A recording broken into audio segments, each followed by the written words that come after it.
Hi hello everyone, good morning. నేనైతే బ్యాక్గ్రౌండ్లో ఒక సాంగ్ పెట్టి అయితే స్టోరీ అయితే స్టార్ట్ చేస్తున్నాను. సరదాగా కబుర్లు చెప్పుకుంటూ ఒక సింగిల్ టీ, సింగిల్ కప్పు, సరదాగా కాసేపు కష్టాలు బాధలు అన్నీ పక్కన పెట్టి కబుర్లు చెప్పుకుందాం వచ్చేయండి. బ్యాక్గ్రౌండ్లో సినిమా వచ్చే సాంగ్ అయితే పేరైతే మీకు తెలిస్తే, ఆ మూవీ పేరు కానీ తెలిస్తే నాకైతే కామెంట్ చేయండి. వెంకటేష్, సౌందర్య హీరో హీరోయిన్ అయితే చెప్పేశాను. మూవీ పేరు తెలిస్తే కామెంట్ చేయండి. ఇలా ఉంటుందండి. బ్యాటరీ ఎలా అయిపోయిందో చూసారా? మొబైల్ ఎడిట్ చేసేటప్పుడు చాలా కష్టం అండి. వీడియోస్ ఒకటి అనుకుంటాం, 100 చేయవలసి వస్తుంది. వీడియోస్ నచ్చితే ఒక లైక్ చేయండి. ఇంత కష్టపడుతున్నాం కదా, చూసేవాళ్ళు ఒక లైక్ అయితే తప్పకుండా చేయండి. నాకైతే మార్నింగే లేచిన వెంటనే టీ ఉండాలండి. టీ లేకపోతే తెల్లవారదు అసలు. టీ తాగితేనే, టీ పెట్టేసుకుంటే నాకు టీ అయితే బాగా చలి ఎక్కువ ఉన్న ప్రదేశంలోకి అయితే వెళ్ళాను కదా, జమ్మూ కాశ్మీర్ అండ్ పంజాబ్, అక్కడ బాగా చలి ఎక్కువ. అలా ఆ టైంలో అయితే అలవాటు అయిపోయింది టీ. లేకపోతే ఫస్ట్లో అయితే అస్సలు అలవాటు లేదండి టీ. నాకు అప్పుడు అలవాటు అయిపోయింది. నాకు మొక్కల్లో గార్డెన్ పెంచడం అన్న బాగా ఇష్టం అండి. మొక్కలు అంటే చాలా ఇష్టపడతాను.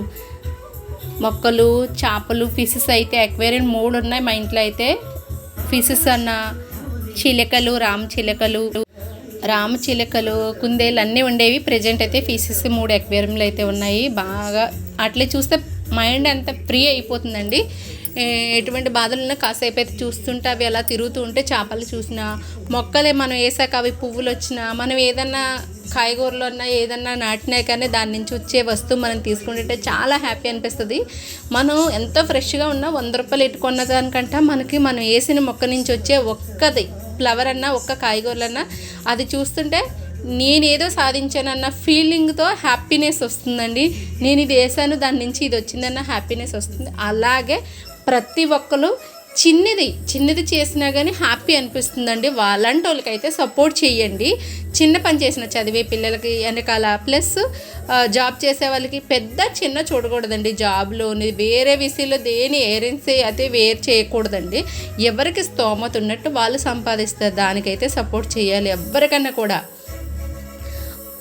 సపోజ్ చెప్పులు కుట్టుకునేవాడు ఉంటాడు కదా, చెప్పులు కుట్టే అతనికన్నా కానీ ఆయన టాలెంట్ అది గొప్ప అండి. బోల్డ్ సంపాదిస్తారు ఈ రోజుల్లో. వాళ్ళేం తక్కువ కాదండి, వాళ్ళే బోల్డ్ సంపాదిస్తున్నారు. అలాగా ఎవరు చేసేది స్తోమత తగ్గట్టు వాళ్ళు చేస్తారు. దాన్ని ఎంకరేజ్ చేయాలండి. నువ్వు తక్కువ, నేను ఎక్కువ అని చెప్పేసి అస్సలు చూడకూడదు. నా విషయంలో అయితే నేను ఎవరిని ఎప్పుడు కూడా తక్కువ ఎక్కువ అయితే చూడండి. నాకు అదొక అలవాటు. మా హస్బెండ్ ఇంకా ఘోరం నాకంటే కూడా. అస్సలు ఎక్కువ తక్కువలు అసలే చూడండి. అలా ఎదటి వాళ్ళని ఎక్కువ తక్కువ చూడకుండా ఎప్పుడైతే ఉన్నామో సొసైటీలో మనకైతే అందరూ ఒకలా ఉంటారండి. బాగుంటుంది కూడా. ఎక్కువ తక్కువ చూడడం వల్ల మనకి ఏం వచ్చేదే ఉండదండి, ఒరిగేది ఉండదు, వచ్చేది ఏమి ఉండదండి. ఆ కాసేపు ఆ ఈగోని పక్కన పెట్టేస్తే, డబ్బు ఉన్నదని ఈగో చేయకూడదు, ఎదటి వాళ్ళు లేని వాళ్ళు తక్కువ చేయకూడదు, ప్లస్ వాళ్ళ సంపాదన తక్కువ చేయకూడదు. మన సంపాదన ఎక్కువ వస్తుంది, వాళ్ళ సంపాదన తక్కువ అని అది కూడా తక్కువ చేయకూడదండి. ఎవరి టాలెంట్ తగ్గట్టు వాళ్ళు ఉన్నారు, సంపాదిస్తున్నారు, అలా అనుకోవాలి. చేసేదానికి ఏదన్నా సపోర్ట్ చేయాలి కానీ ఎవరిని కూడా తక్కువ చేసి అయితే చూడకూడదు, తక్కువ చేసి అయితే మాట్లాడకూడదు. నా ఉద్దేశం అయితే ఇది. మీ ఇష్టం అండి. మీ కామెంటు మీకు ఎలా బిహేవ్ చేస్తారన్నది మీ ఒపీనియన్ మీద ఆధారపడి ఉంటుంది. నేనైతే ఇలానే బిహేవ్ చేస్తాను. అదే నా ఉద్దేశం అయితే చెప్పాను కదండి. అది ఇంకా నాకు టీ అయితే రెడీ అయిపోయిందండి. టీ చాయ్ బాగా మరిగితే అయితే చాలా బాగుంటుందండి. Single tea, single cup, enjoy. అంతేనండి.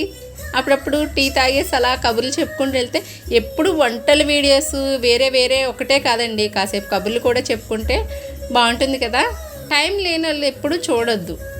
టైం లేదు నేను వినాలా అని అనుకోవద్దండి. టైం ఉన్న వాళ్ళు మాత్రమే చూద్దామండి. ఎందుకంటే ఇటువంటి వీడియోలో వంట చేసి పెట్టేయడం 2 నిమిషాలండి. వీడియో తీసి నాకైతే పెట్టేస్తాను, ఎడిట్ చేసి కష్టమన్నా కానీ. కాకపోతే కాసేపు ఎంజాయ్ చేద్దాం, సిల్ అవుదాం, అలా సరదాగా కబుర్లు చెప్పుకుంటూ. Okay friends, bye bye.